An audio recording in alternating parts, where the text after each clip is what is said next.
Hi there, so we're going through AQA A Level Physics 3.2.1.1, which is the first one with kind of actual subject content in it. It's the first bit of particles, and it's called Constituents of the Atom. So the first bit that you need to know about the atoms, although I imagine this is already pretty well known to you, atoms consist of electrons, protons, and neutrons. The electrons are the tiny things whizzing around in their shells or energy levels. The protons in the center of the nucleus, and the neutrons are also contained within the nucleus, right?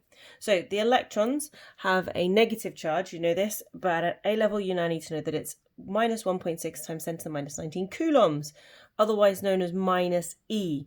Lowercase e is the symbol given for the magnitude of the charge of the electron. So we take away the negative. So E is just 1.6 times 10 to the minus 19. So the electron has a charge of minus E. The mass of an electron is 9.11 times 10 to the minus 31 kilograms. In a GCSE it was kind of just almost zero, but it has a mass. And we often quote masses in atomic mass units, or U. So the mass of an electron is 5.5 times 10 to the minus 4 U. Now the atomic mass unit is 1/12 of the mass of a carbon-12 atom. So the mass of a carbon-12 atom is going to be equal to 12 U, or atomic mass units, and then everything else is just compared to that. It is very similar to chemistry if you do chemistry, and it's also something that comes up at the very end of the course, so it'll be quite a while before I'm making a video on that because it's right at the end of the year 13 course. So protons, charge is plus 1.6 times 10 to the minus 19 coulombs. The mass of a proton is 1.673 times 10 to the minus 27 kilograms, which is just over 1 atomic mass unit.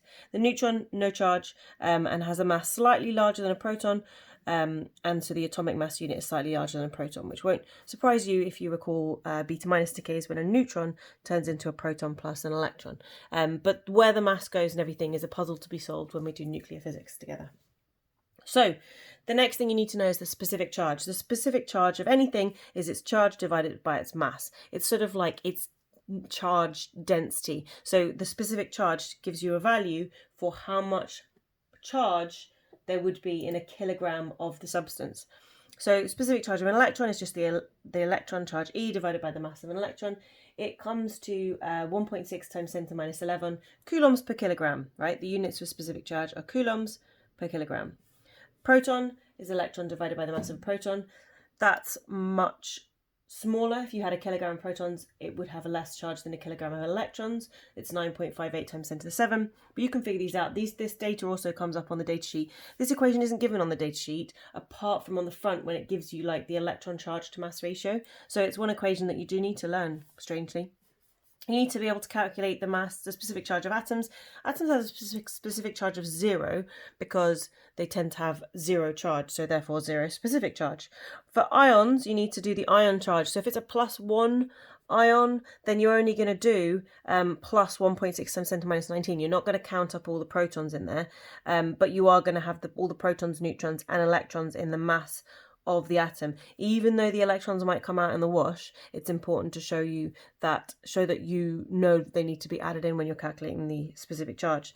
Specific charge of a nuclei, you just do the charge of an electron, E, so the charge of a proton, times Z, which is the proton number, which I'll go through in a second, divided by the mass of the nuclei, right? Some tricksy questions with this, so make sure you know what you're calculating the specific charge of, and make sure you don't add in, just do the overall charge of the object, not the charge of all the individual bits in it. So the Z comes from the Nucleon notation. So when we are describing nuclear notation, when we're describing elements, we write A, Z, X. X is the symbol, so for example, helium. A is the nucleon number, which is the protons plus the neutrons, and Z is the proton number, which is just the number of protons in it. In the periodic table, they go up by proton number because that's what decides a different element, because elements can have different number of neutrons. The number of neutrons can change, but it is always the same number of protons for the same element. If it has a different number of neutrons, then it is an isotope, which you probably know pretty well by now.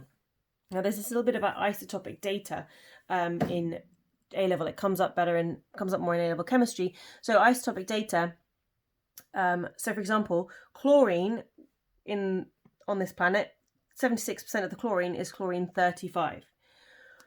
24% of the chlorine is chlorine 37. So what number do we put on the periodic table, right? Do we just put 35 because it's the most of it, or do we need to take into account the 37? And so what we do to calculate the nucleon number of chlorine, is we kind of average these all together. So it's just a little kind of easy sum to do, where you just do the nucleon number there times the percentage that it appears, plus the other nucleon number times the percentage that it appears, and you keep going like that, adding the nucleon numbers and the percentage that appears. Then you divide the whole lot by 100, and in this case you get 35.5, right? So often on the periodic table, chlorine is written as 35.5 chlorine. Never actually get that because the 0.5 of a nucleon doesn't make sense. But it's how we write it, to take into account the fact that the average mass of any amount of chlorine you have will be 35.5. I think it's actually a bit smaller, but I've kind of rounded these percentages. Right, the only other thing I wanted to say is order of magnitude. Go back to that and talk about the order of magnitude of the proton and the atom. So the order of magnitude of the nucleus, right, is 10 to the minus 15, whereas the order of the magnitude of the atom, the whole atom itself, is 10 to the minus 10. So this is a horrible diagram because actually there should be kind of 100,000 times bigger the atom than the nucleus. But at that scale, on this piece of paper, there's no way I could draw a size of an atom that you'd actually be able to see the nucleus. The nucleus is insanely tiny. And like order of magnitude 10 to the minus 5 times bigger the nucleus is 10 to the minus 5 times smaller than the size of the atom. Right, that's it.